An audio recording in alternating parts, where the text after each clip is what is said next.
목회를 하면 할수록 예배가 중요하다는 생각을 늘 합니다.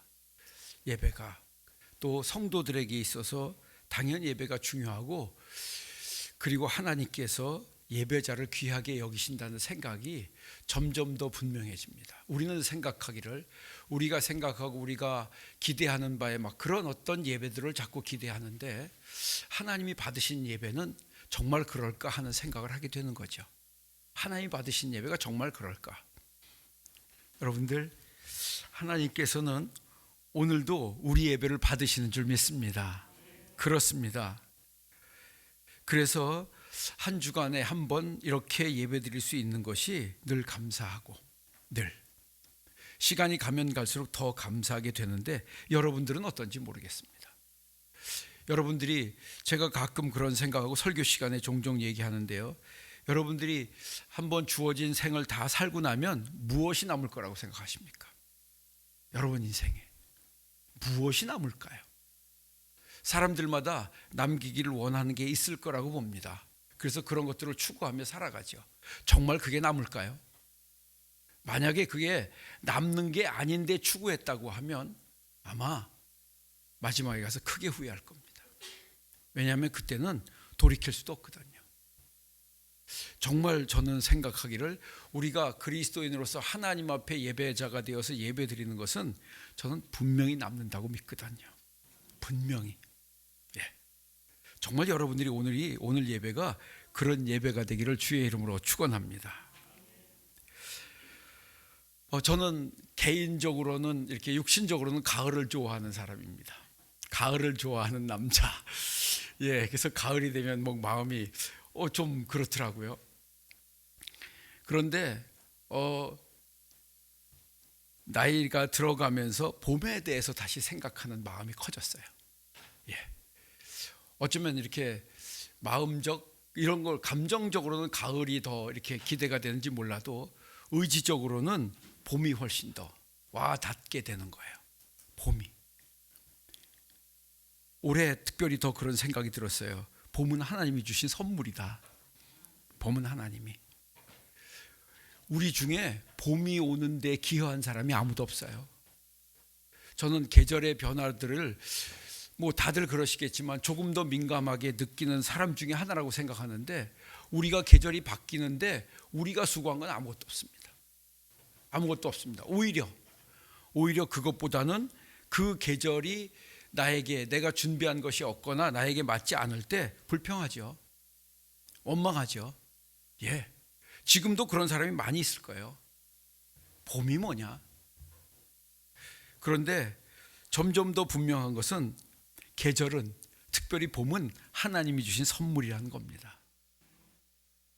많은 사람들의 마음속에 봄이 오면 그 마음이 달라지기 시작하죠. 혹시 봄이 왔는데도 전혀 요동이 없다고 하면 좀 생각해야 합니다. 오늘 설교를 잘 들으셔야 합니다. 봄에 일어나는 정말 많은 변화들을 우리가 뭐 들어서 봐서 알고 있죠. 굉장한 변화가 일어납니다. 그것은 분명히 하나님이 일으키시는 것인데, 우리가 하나님의 자녀로, 하나님의 백성으로 하나님이 무엇인가를 하시는데 우리가 아무 상관이 없고 내게 느낌이 없다 그러면 우린 누굽니까? 우린 도대체 누굽니까?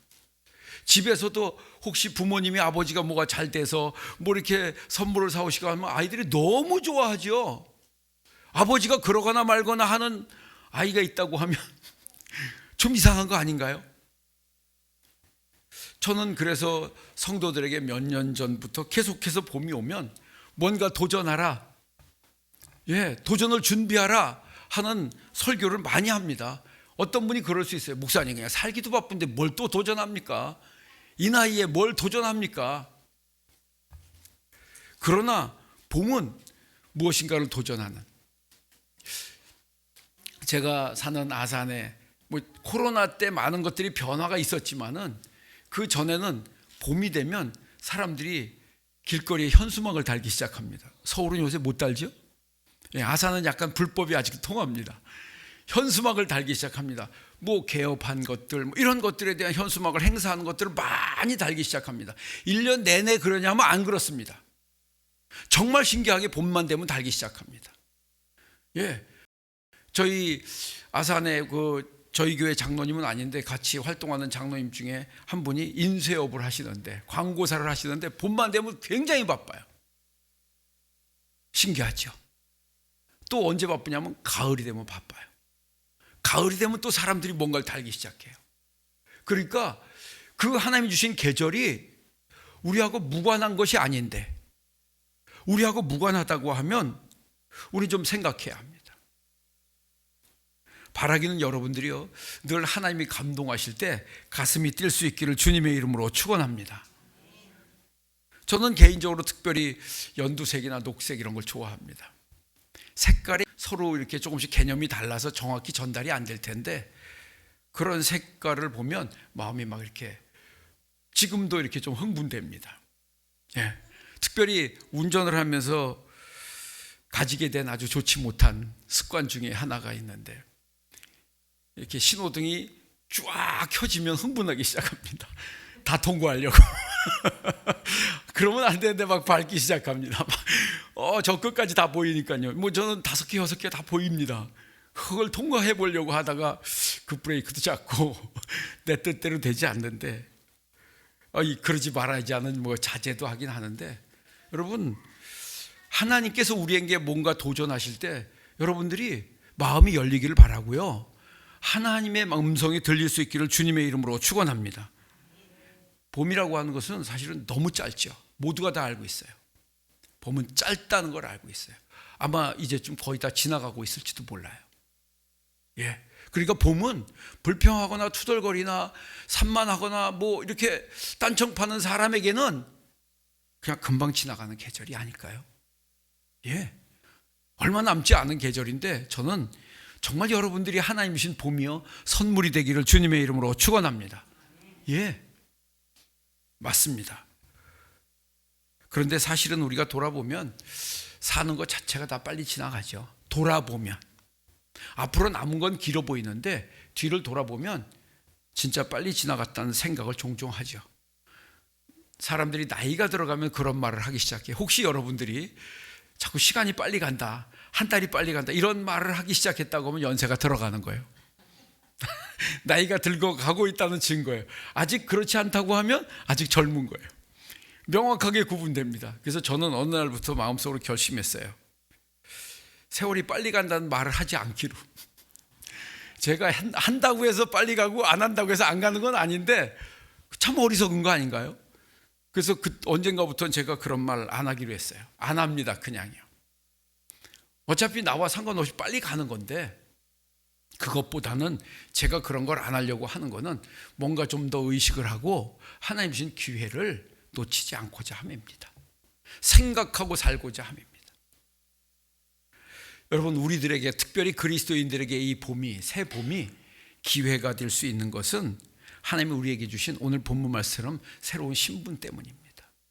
사람들은 내 환경, 내 여건, 뭐 그런 것들을 자꾸 보면서 기회가 있다 없다, 봄이 선물이다 아니다 얘기할 수 있을지 모르겠지만은, 하나님이 우리에게는요, 새로운 신분을 주셨어요. 새로운 피조물이라고 하셨어요. 예. 그렇기 때문에 여러분들이 이 시간에도 와서 예배를 드리는 거 아닐까요? 새로운 신분을 가진 그리스도인이기 때문에. 그렇지 않으면 지금 왜 이 좋은 날 여기 와서 앉아 있겠어요? 어떤 분들은 예배 시간이 불편할 수 있어요. 아직 그 신분에 대한 확실한 정체성이 부족한 거 아닐까요? 어떤 분들은 예배 시간에 참석한 게 너무 감사한 거예요. 그냥 들어와 앉기만 해도 눈물을 흘리는 분이 있어요. 예, 그냥 그런 건 아닙니다. 우리에게 주신 신분은 하나님과의 관계 때문에 주어지는 거죠. 여러분들도 부모님이 계신 분들, 뭐 천국 가신 분들도 있겠지만은 부모님과의 관계에 따라 부모님 집에 갔을 때 느낌이 다르지 않을까요?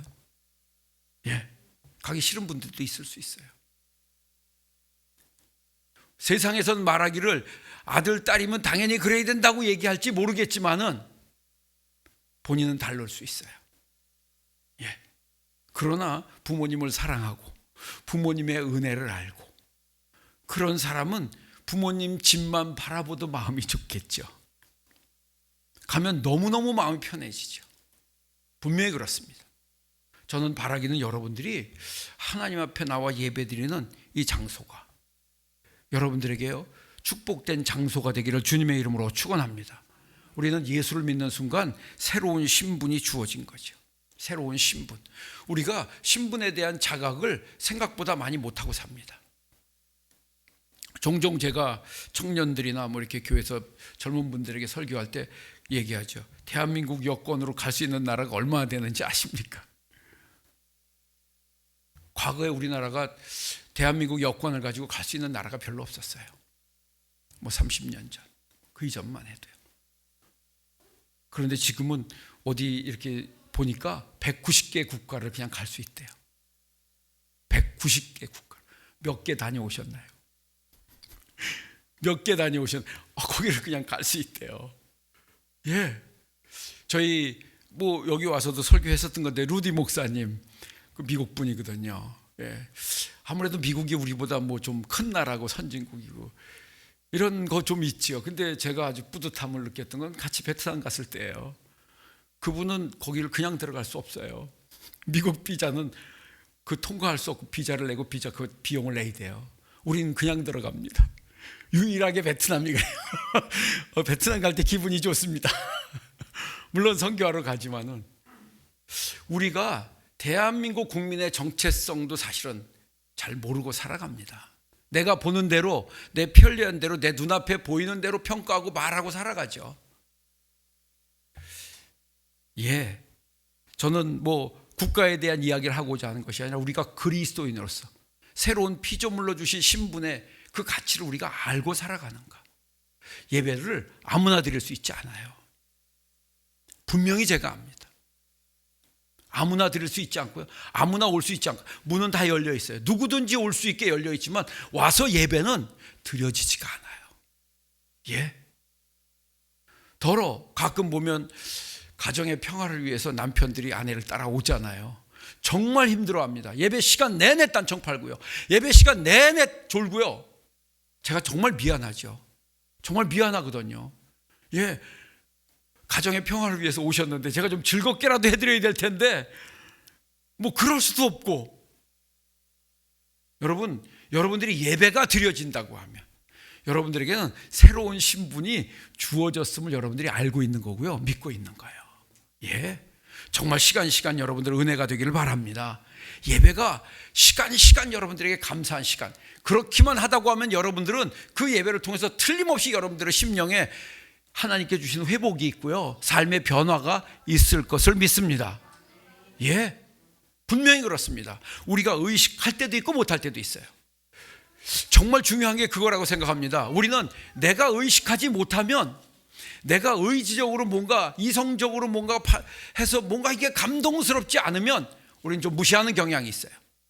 예배를 그냥 좀 뭔가 헛들였다는 생각을 할 때도 있어요. 저도 젊었을 때 그랬어요. 정말 저는 하나님의 은혜가 중요하다는 생각을 하나님께서 아주 제가 둔한 사람이어서 명확히 알도록 해주셨어요. 제가 모태신앙이거든요. 아무것도 못하는 모태신앙이에요. 어려서부터 교회에서 컨데 정말 저는 부끄럽지만 목사님 설교를 들은 기억이 없어요. 예, 교사도 하고요, 뭐 학생회 뭐 회장도 하고요, 청년부 원래 다 하잖아요. 이렇게 가면요. 제가 다니던 교회 장로교회였는데 뭐 한 200~300명 되는 것도 같아요. 저 수유리에 있었어요.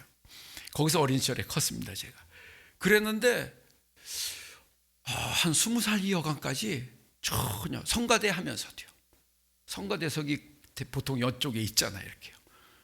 예, 그거 정말 바람직하지 않습니다. 제가 담임 목사 되고 그 성가대석 없애버렸어요. 거기 앉아서 예배가 안 되는 거예요. 제 경험에 의하면 다 그렇다는 건 아니에요. 어떤 분들은 그 자리에 앉아서 은혜스럽게 예배 드릴 수 있어요. 그러나 정말 예배를 드린 데서 직분이나 직책은 어떨 때는 걸림이 될 수 있다는 거예요. 제가 겪었으니까요. 그렇게 예배 시간이면 딴청 보고 뭐 한몸 팔고 그러던 저에게 하나님께서 은혜를 주셨어요. 놀라운 은혜를 주셨는데 다른 변화보다 가장 큰 거는 예배 시간에 목사님이 저한테 설교를 하시는 거예요. 설교가 들어오기 시작하는 거예요. 와, 이건요 어떻게 설명할 수가 없어요. 갑자기 그 목사님이 달라지신 건 내가 달라진 거였어요. 귀에다 대고 목사님이 저한테 설교를 하는 것 같아요. 어떻게 안 듣겠어요? 어떻게 안 되겠어요? 바라기는 여러분들도 그런 은혜가 있길 바랍니다. 들리기만 한다면, 안 들려서 문제인 거예요. 물론 설교라는 저에게도 문제가 있을 수 있어요. 설교자에게도요, 부족함이 있을 수 있어요. 그러나 제가 기억에는 그 목사님은 하나도 달라진 게 없었어요. 그 옛날에 아주 전형적인 그 목사님이셨어요. 첫째, 둘째, 셋째 딱 뭐 결론 딱 해갖고 막 하신 그런 분이셨어요. 원고 처음부터 끝까지 다 읽으시는 분이었어요. 저는 굉장하게 훌륭하게 하는 거예요. 그거에 비하면, 그 목사님에 비하면 그냥 끝까지 읽으셨어요. 원고 완벽하게 써갖고 오셨어요. 그런 분이셨는데 그 은혜 받은 그 다음 주간부터 설교가 귀에 들리는 거예요. 전 그걸 믿습니다. 전 그걸 믿습니다. 그 설교가 들어오면서 제가 생각하기 시작했고, 저는 그 말씀을 통해서, 설교를 통해서 깨닫기 시작했고, 주님도 만난 것 같다고 제가 기억해요. 다 믿어지는 거예요, 그 말씀들이. 여러분, 정말 우리에게 주신 새로운 신분이라고 하는 것은 놀라운 변화, 우리가 모르는 것들이 있음을 깨닫기를 바랍니다. 기대하세요. 내가 예수 그리스도를 믿었다고 하면, 하나님의 자녀가 됐다고 하면 기대하세요. 우리가 모르는 하나님이 주신 신분에 대한 놀라운 혜택들이 있다는 겁니다. 여러분들이 그것을 깨닫고 누릴 수 있기를 주의 이름으로 축원합니다. 그렇기 때문에 이 봄은 하나님이 주신 것이고 하나님이 새롭게 주신 것인데 어찌 우리에게 기회로 주시지 않겠느냐는 거예요. 우리에게 선물을 주시지 않겠느냐는 거예요. 우리 잘 아는 이런 말씀 있죠. 우리의 신분이 바뀌어진 것에 대해서 요한복음 1장 12절에 보면요, 우리 암송하는 분들도 많을 거예요. 영접하는 자 이렇게 시작합니다. 요한복음 1장 12절 제가 읽겠습니다. 영접하는 자 곧 그 이름을 믿는 자들에게는 하나님의 자녀가 되는 권세를 주셨으니. 하나님의 자녀다. 하나님의 자녀다. 자녀라는 표현을 주셨어요. 자녀. 여러분들은 자녀가 있고 또 부모님이 되어서 이 단어가 특별하게 들리지 않을 수 있어요. 자녀가 없는 사람들에게는 굉장한 단어입니다. 이거는요. 아이를 갖지 못하는 사람들이 정말 가슴 아프게 있잖아요. 그리고 어려서 부모를 잃은 사람들 있잖아요. 굉장한 단어입니다. 이게. 우리는 당연한 줄 알고 사는 거예요. 왜? 부모님은 그냥 계셨으니까. 나 자녀가 있으니까. 오히려 아이 기르느라고 막 머리 아프죠. 서울은 자녀 기르기가 더 힘들다고 제가 들었어요. 시골은 반쯤 자기가 커요. 여전히 알아서들 큽니다. 정말 신기합니다. 한번 구경 와 보세요. 여전히 우리 동네가 여전히 그래. 제가 서울 살다가 시골 내려가서 아파트 동네에 갔는데 너무 신기한 거예요. 동네 사람들이 오후가 되면 다 나와서 놀이터에서 아줌마들이 애들 데리고 놀아요. 너무 신기합니다. 야, 이런 동네가 있나. 시골, 그러니까 건물만 그 다세대 주택이죠. 사람들은 그냥 시골 동네 사람하고 똑같은 거예요. 자녀라는 거는요, 여러분, 우리가 하나님의 자녀가 되는 권세를 주신 줄 믿습니다. 자녀의 특권이 있는 거예요. 아버지가 있는 자녀들이 가지고 있는 특권이에요. 예. 저는 종종 그런 얘기 합니다. 설교 시간에 아버지 찬스. 우리 이렇게 매스컴에서 문제가 됐잖아요. 그렇죠? 어떤 뭐 아버지 뭘 썼다고 해서 막 뭐라 그러는데, 여러분, 아버지 어머니 찬스입니다. 부모가 있는 동안에 아이에게 기회가 있는 거예요. 부모가 돌봐주고 이끌어주는 동안에 아이에겐 무한한 기회가 있는 거예요. 없는 아이들이 있거든요. 예. 없는 아이들이 있습니다. 여러분, 하나님의 자녀가 되었다는 걸 우리가 너무 모르고 사는 거 아닌가? 하나님 없이 살아가는 사람들은 부모 없이 살아가는 것과 큰 차이가 없다고 봅니다. 평소에는 문제가 될 것 같지 않은데 정말 힘들고 어려운 일이 닥치면 어디도 갈 데가 없습니다. 예. 여러분들, 우리는 새로운 피조물이 되었는데 성경은 하나님의 자녀가 되는 권세를 주셨다 그랬어요. 여러분들이 이 봄에요, 그 권세를 확신할 수 있기를 바라고요. 찾을 수 있기를 주님의 이름으로 축원합니다. 그것이 알 때 기회가 생기는 거예요. 아버지가 우리 아버지인지 믿어질 때 아버지 찬스를 내가 쓸 수 있는 거예요. 어머니 찬스를 쓸 수 있는 거예요. 예. 좀 놀라운 일이죠. 놀라운 일입니다. 그런가 하면 좀 더 어려운 말씀, 베드로전서 2장 9절 보면 우리 새로운 피조물에 대한 어떤 성경에 우리에게 주신 직분, 직책에 대한 표현이에요. 베드로전서 2장 9절 제가 읽겠습니다. 그러나 너희는 택하신 족속이요 왕같은 제사장들이요 거룩한 나라요 그의 소유가 된 백성이니 이는 너희를 어두운 데서 불러내어 그의 기이한 빛에 들어가게 하신 이의 아름다운 덕을 선포하게 하려 하심이라. 이게 너무 어려운 말들이죠. 실감나지 않아요. 요즘 쓰지 않는 용어여서 그래요. 택하신 족속, 왕같은 제사장. 요즘 왕도 없는데, 제사장도 없는데 왕같은 제사장. 당시에는 이건 정말 함부로 입에 올릴 수 없을 만한 그런 굉장한 직분들입니다. 어떤 분들은 해석하기를 왕같은 권한을 가진 제사장, 뭐 이런 표현도 쓰고 왕의 권한과 제사장의 권한을 다 가진 사람, 그런 사람이 있었을까요? 아마 사무엘이 그러지 않았을까요? 그는 제사장이었는데 이스라엘 나라를 이끌어가는 지도자였어요. 혹 다윗이 그렇게 좀 그런 힘을 가졌다고 할 수도 있어요. 굉장한 거죠. 우리가 하나님의 자녀가 되어서 그리스도인이 됐다고 하는 건 이러한 신분을 우리에게 주셨다는데, 혹시 여러분들 그렇게 생각하는 분이 있나요? 정말 여러분들이 말씀에 대해서요 마음을 열고요, 정말 하나님이 주신 것들이 여러분들에게 은혜가 되기를 주의 이름으로 축원합니다. 그렇습니다. 우리는 너무 모르고 살아간다고 생각합니다.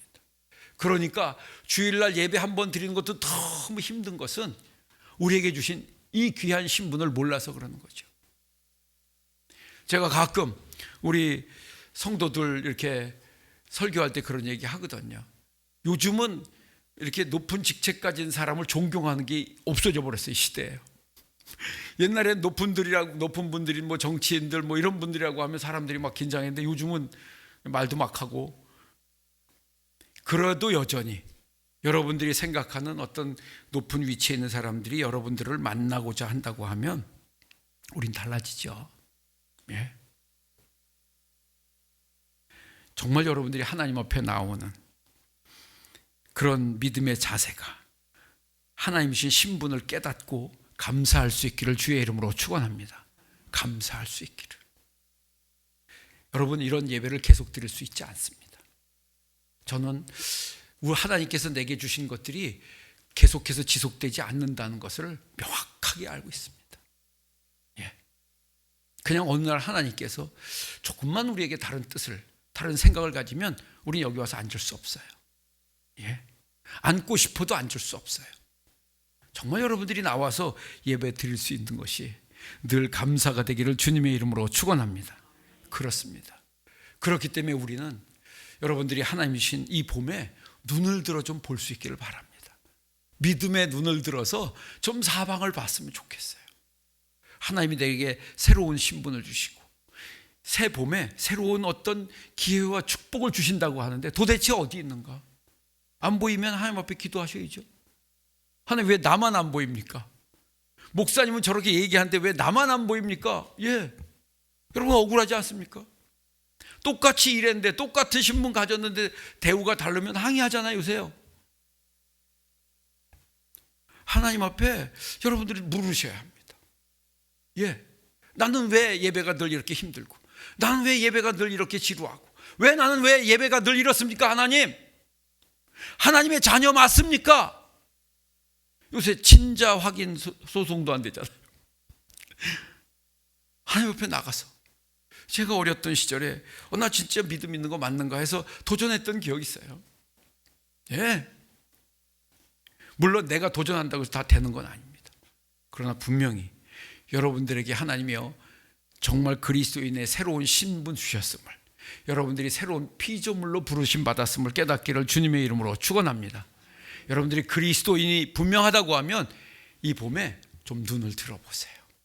오늘 예배 마치고 나가면서 좀 돌아보세요. 한번 따라하겠습니다. 하나님은 기회를 주시는 분입니다. 아멘. 하나님은 기회를 주십니다.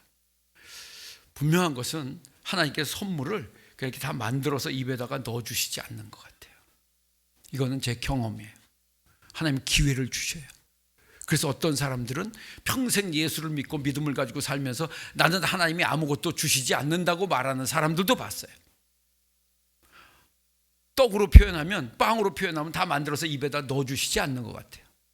특별히 우리가 출애굽기, 레위기, 그 다음에 신명기, 가나안 땅을 정복하는 걸 보면 분명히 알 수 있어요.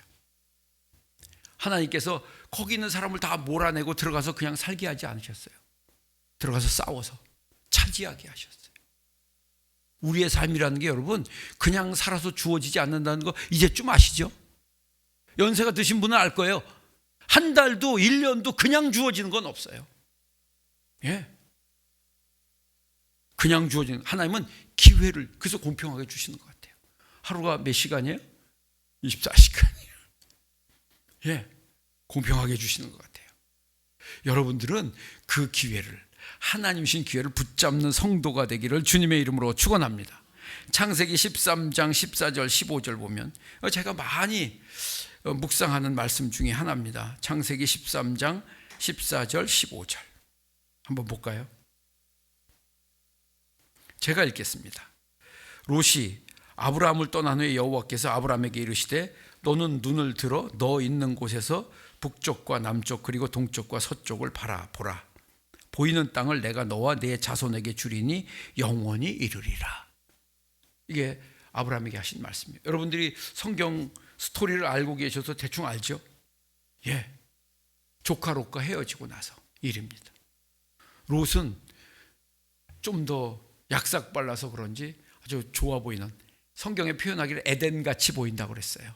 목축하기 너무 좋은 그 땅 제가 하겠습니다 했어요. 그리고 나서 남은 땅을 아브라함이 선택해야 하는 거예요. 선택, 뭘 보고 싶은 마음이 나겠어요? 좋은 땅은 조카가 다 가져갔는데.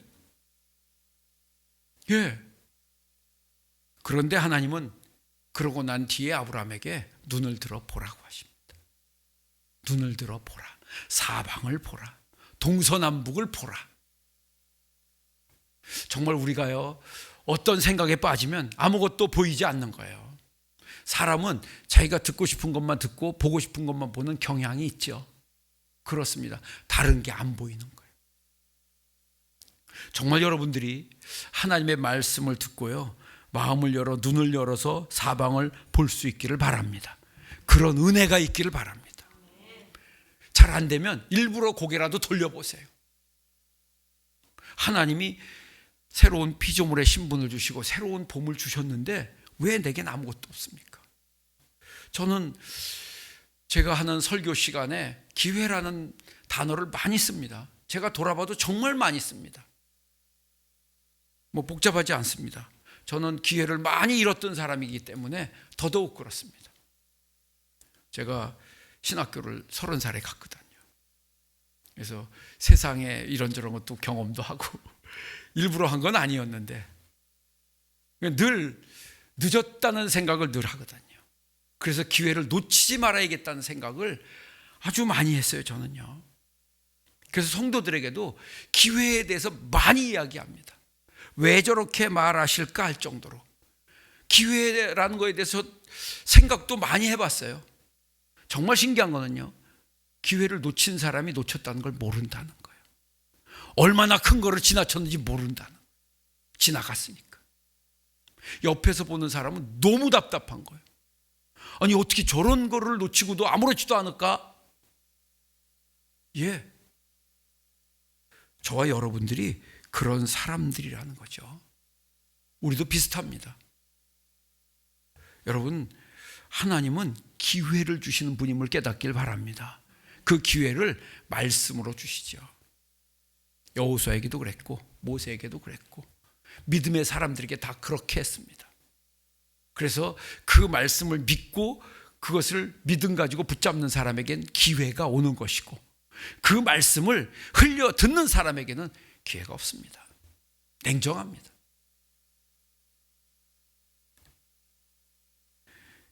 여러분들의 눈에 볼 때에 좋은 기회가 다 지나간 것 같고 다 없어진 것 같고 아무것도 없을 것 같은 그렇게 보인다 할지라도 여러분들이 하나님이 눈을 들어 보라고 하면 볼 줄 아는 그런 순종하는 믿음 갖기를 주님의 이름으로 축원합니다. 사방을 좀 보고. 어떤 분이 그러더라고요. 사방이 안 보이면 고개를 들어서 하늘이라도 보래요. 다 막혔을 수 있어요. 여러분 인생에 다 막혔다고 생각할 때가 있어요. 사람이 살다 보면 기가 막히죠 뭐. 그런데 하늘을 보라는 거죠. 하늘을 보라. 한번 말이라도 따라하자고요. 사방이 다 막혔으면 하늘이라도 봅시다.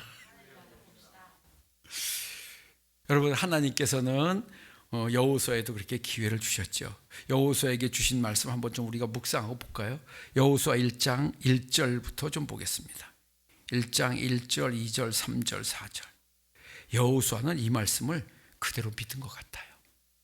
이 말씀을 그대로. 여러분들은 무슨 말씀을 믿습니까? 그리스도인으로서, 하나님의 자녀로서. 여호수아 1장 1절부터 제가 읽겠습니다. 여호와의 종 모세가 죽은 후에 여호와께서 모세의 수종자 눈의 아들 여호수아에게 말씀하여 이르시되 내 종 모세가 죽었으니 이제 시대가 바뀐 거예요. 이제 너는 이 모든 백성과 더불어 일어나 이 요단을 건너 내가 그들 곧 이스라엘 자손에게 주는 그 땅으로 가라. 내가 모세에게 말한 바와 같이 너희 발바닥으로 밟는 곳은 모두 내가 너희에게 주었노니 곧 광야와 이 레바논에서부터 큰 강, 곧 유브라데 강까지 해쪽 속에 온 땅과 또 해지는 쪽 대해까지 너희의 영토가 되리라. 이렇게 뒤에는 지역도 좀 말씀하셨어요. 그런데 여호수아가 한 번도 가보지도 않은 땅이에요. 여호수아는 전혀 이해할 수 없는 말이에요. 모세는 혹시 알 수 있어요. 그러나 여호수아는 전혀 못 알아듣는 말이었어요. 그리고 모세에게 하신 말씀을 모세가 여호수아에게 한 거를 여호수아가 기억하고 있는 거예요. 여러분 이걸 무슨 근거로 믿어야 합니까? 들어갔는데 아무것도 안 일어나면 어떡합니까? 정말 저는 믿음이라고 하는 건 하나님이 우리에게 은혜로 주셔야 된다고 생각해요. 이게 믿어져야 하는 거거든요. 예. 그렇지 않으면 우리는 믿음을 가지고 있다고 신앙생활을 한다고 하지만 아무것도 할 수 없고 삶에 아무 일도 안 일어나죠. 그래서 어떤 사람의 삶에는 하나님의 역사라고 표현하는 것이 일어나고 어떤 사람의 삶에는 아무 일도 일어나지 않는 거예요. 봄이 10번 와도 아무 일도 없는 거예요. 정말 여러분들에게 이번 봄이 하나님 신 은혜와 축복의 기회가 되기를 주님의 이름으로 축원합니다. 예, 이 말씀 속에서 어떻게 들으면 하나님이 이제 모세의 시대 갖고 너의 시대가 왔으니 너의 기회다 도전해봐라. 그렇게 들리지 않을까요? 예, 너의 시대가 너의 시간이 왔는데 뭐 하고 있느냐라고 하지 않을까요? 여호수아 1장 1절부터 8절 사이에는 후반부에 가서 주님이 하나님이 계속 반복하여 주신 말씀 속에 있는 게 두려워 말라 놀라지 말라요. 그건 뭘 뜻하겠어요? 여호수아의 마음이 그런 거 아닐까요? 두려워하지 말라 놀라지 말라. 예, 우리 잘 아는 바와 같이 모세가 어떤 인물인지 여호수아 잘 알죠. 굉장한 인물 아닙니까? 모세 같은 인물이 다시 나지 않았어요. 어마어마한 인물입니다. 이집트하고 대항해서 그 소수민족 이스라엘 민족들을 탈출시킨, 여러분 이게 가능한가요? 역사 이래 두 번 다시 없는 그런 일을 이루어낸 인물인데 여호수아가 어떻게? 저는 성경 보면서 그런 생각도 종종 합니다. 이스라엘 백성들이 광야 40년 동안 얼마나 모세를 힘들게 했는지 누가 봤어요? 여호수아가 봤어요. 예, 아마 어쩌면 사람 바꿔줬으면 좋았을 거라고 생각했을 거예요. 얼마나 완악한 백성인지, 얼마나 모세를 힘들게 한 백성인지 여호수아는 알고 있거든요. 그러니까 아마 두려웠을 수 있는데 하나님은 편안하게 말씀하시는 것처럼 하시는 거예요. 너의 기회가, 너의 시대가 왔으니 그냥 잊지 말라는 거죠. 기회를 붙잡으라는 거죠. 정말 여러분들 하나님이신 시간을 믿음의 눈으로 보기를 주님의 이름으로 축원합니다. 육신의 눈으로 보면 똑같습니다. 작년하고 올해가 뭐가 다릅니까, 여러분? 경기가 더 나빠진다고도 하더라고요. 어떤 분들은. 하여튼 그분들은 공부를 많이 하고 하신 분들이라 제가 반박할 수는 없는데 더 어려워진다 뭐 이런 말 많이 하더라고요. 그러나 저는 말하고 싶어요. 하나님이신 기회에 믿음의 눈으로 보시기를 주님의 이름으로 축원합니다. 그런 기회를 예수님은 제자들에게 아주 짧은 말로 나를 따라오너라. 내가 너로 사람 낚는 어부가 되게 하리라. 아멘. 도전하셨어요. 이건 더더욱 믿기 어려운 거죠. 무슨 근거로 예수님 따라갑니까? 그때 당시. 그런데 신기하게 제자들은 믿었어요. 믿은 사람들이 주님을 따라갔어요. 여러분, 믿음 갖기를 바랍니다. 믿음을 구하세요.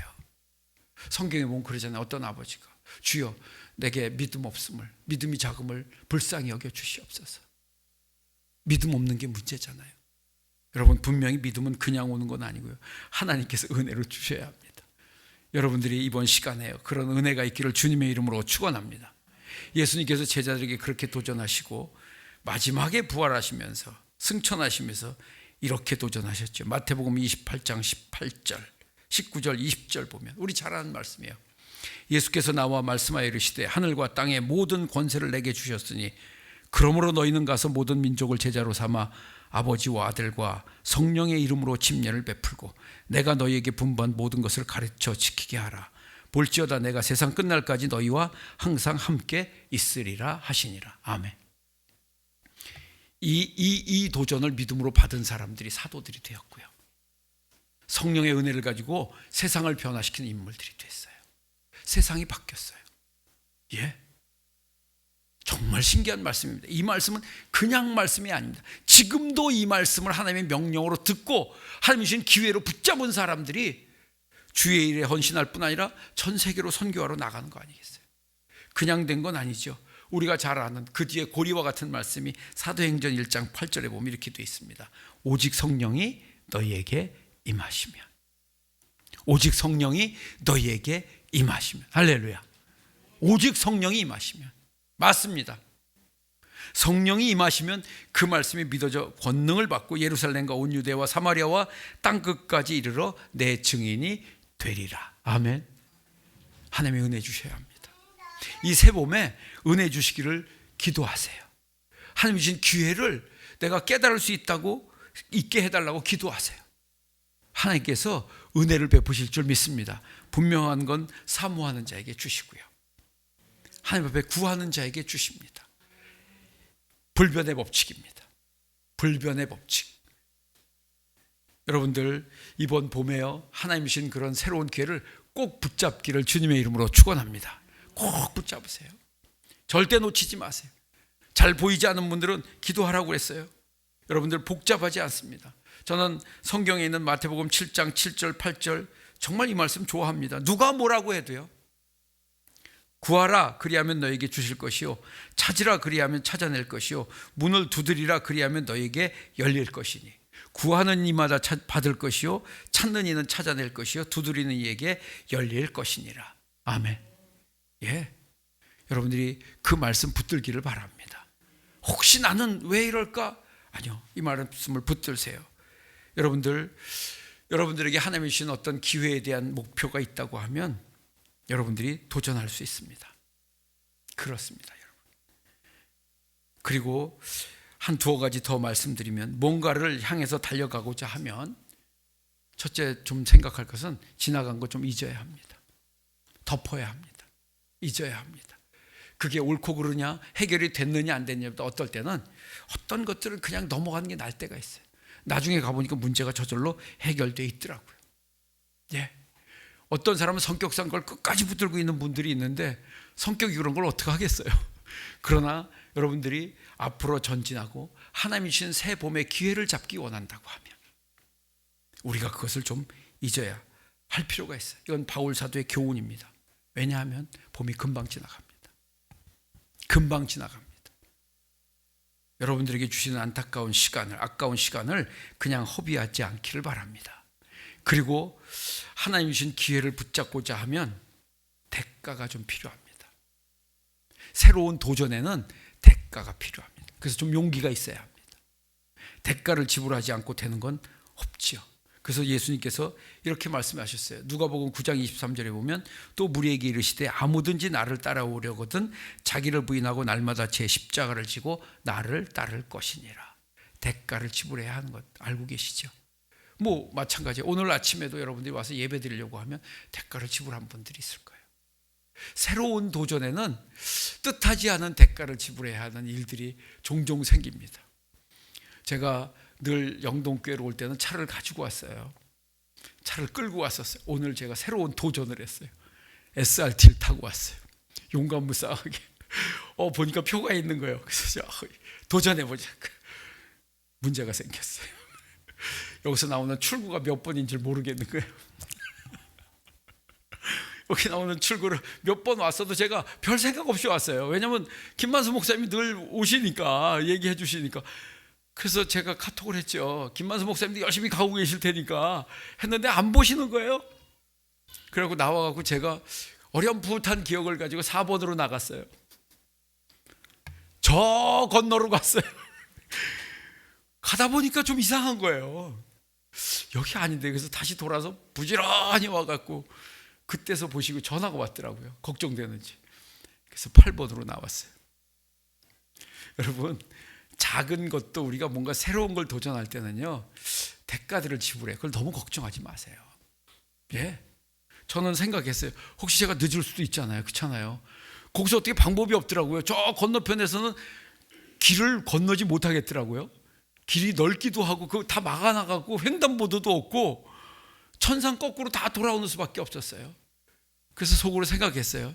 좀 늦어도 기다려 주시겠지. 기다려 주시겠지. 이런 마음으로 그냥 편안하게 왔어요. 예. 여러분들, 무엇이든지 새로운 걸 도전할 때는 뜻하지 않은 대가를 지불해야 합니다. 기꺼이 지불할 마음을 가지셔야 합니다. 그래야 도전할 수 있죠. 정말 놀라운 대가. 나는 여러분들의 인생에요, 이런 일들을 좀 경험했으면 좋겠는데, 마태복음 13장 44절 보면요, 예수님이 하신 비유예요. 저는 이런 것들을 위해 기도하죠. 천국은 마치 밭에 감추인 보화와 같으니 사람이 이를 발견한 후 숨겨두고 기뻐하며 돌아가서 자기의 소유를 다 팔아 그 밭을 사느니라. 예. 얼마나 귀한 걸 발견했으면 그동안 자기가 모은 재산을 다 팔아서 샀대요.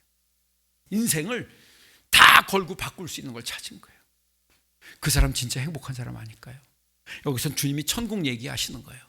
천국이 아니어도 여러분 인생에 그럴 만한 가치 있는 거를, 그냥 죽지 못해 살고 어쩔 수 없이 살고, 주님은 그런 삶에 대해서 말하고 있는 것 같지 않아요? 예, 다 팔아서 샀대잖아요. 그 뒤에 비유는 진주 하나 발견했더니 또 다 팔아서 샀대요. 예수님 좀 과격하신 것 같아요. 다 팔아서 살만한, 내 인생을 다 걸고 살만한 그런 비전, 꿈. 여러분들이 이런 말씀을 좀 붙들었으면 좋겠어요. 너무 싼 대가를 지불하려고 하지 마세요. 예. 그래서 그 전에 이렇게 들은 말이 있어요. 꼭 검증된 말 같진 않은데, 물건을 살 때 잘 모르면 어떤 걸 사라? 비싼 걸 사래요. 비싼 건 이유가 있대요. 물론 그래서 제가 비싼 걸 사보진 않았어요. 요즘은 인터넷 검색하죠. 어쨌든 여러분들, 신앙생활 하면서 싼 대가를 지불하고 뭐를 얻으려고 한다고 하면 여러분, 싼 거 작은 거밖에 얻을 수 없어요. 저는 신앙생활 하면서 그리스도인들에게 아쉬운 점들이 그런 부분이 많이 있는 거예요. 비싼 대가를 지불해야 된다고 생각하는 사람이 많지 않은 거예요. 있습니다. 예, 있더라고요. 야, 정말 신기하죠. 예, 비싼 대가를 지불하는, 우린 틀림없이 하나님 앞에 지불하는 건데 하나님이 어찌 그걸 그냥 지나치시겠어요? 그럼요. 말씀을 정리하려고 합니다. 여러분, 이 봄은 하나님이 주신 거예요. 누구에게 주셨어요? 여러분에게 주셨어요. 예외는 아무도 없어요. 여러분들이 새로운 피조물이기 때문에 하나님께서 특별한 걸 주셨을 거라고 저는 믿거든요. 눈을 들어 보세요. 하나님 보게 해주세요. 그 기회를 놓치지 않게 해주세요. 깨닫길 바랍니다. 무엇이라도 붙잡으세요. 그 기회는 한꺼번에 큰 걸 잡을 수는 없어요. 제가 근래에 많이 부르는 찬양 중에, 우리 잘 알죠? 날이 저물어 갈 때 주가 일하시네요. 빈들에서 걸을 때, 그때가 하나님의 때. 내 힘으로 안 될 때, 빈손으로 걸을 때. 여러분들, 우리는 생각하기를 이런 때면은 기회가 다 없어졌을 때라고 생각하는 거예요. 날이 저물어 가는데 뭘 할 수 있어요? 빈들에서 뭘 얻을 수 있어요? 우린 다 포기하는 때예요, 그때가. 근데 주님이 계시니까, 주님이 일하시니까, 지금도 변함없이 주님은 생명을 살리기 위해서 일하시는 줄 믿습니다. 주님이 일하시는 이때요. 주님 찬스라고 말하고 싶어요. 주님이 일하실 때 우리가 그때의 찬스를 놓치면 안 되는 거예요. 제가 시골 사니까 요즘 시골도 밭을 이렇게 상업적으로 밭을 이렇게 임대해 갖고 농사를 짓는 분들이 더러 있거든요. 뭐 몇천 편씩 해 갖고 고구마도 심고 뭘 심더라고요. 감자도 심고. 제가 유심히 보니까요, 그 기계를 가지고 막 고구마를 걷어요. 어마어마하게 사람들 한 몇십 명 와서 한꺼번에 확 걷고 철수하면요, 신기하게 그 다음 날부터 동네 할머니들이 거기 와서 많이 있어요. 뭐 하나 보니까요, 남은 거 줍는 거예요. 그것도 굉장히 많아요, 제가 보니까. 예, 딱 그때뿐이에요, 여러분요. 그분들은 상업성 있어야 하니까, 물건이 팔만 해야 하니까 그것만 걷어가지고 그냥 가시는 거예요. 동네 분들이 다 나와서 고구마를 걷어가는데 제가 이렇게 지나가다 가까이서 보니까 먹을만 해요.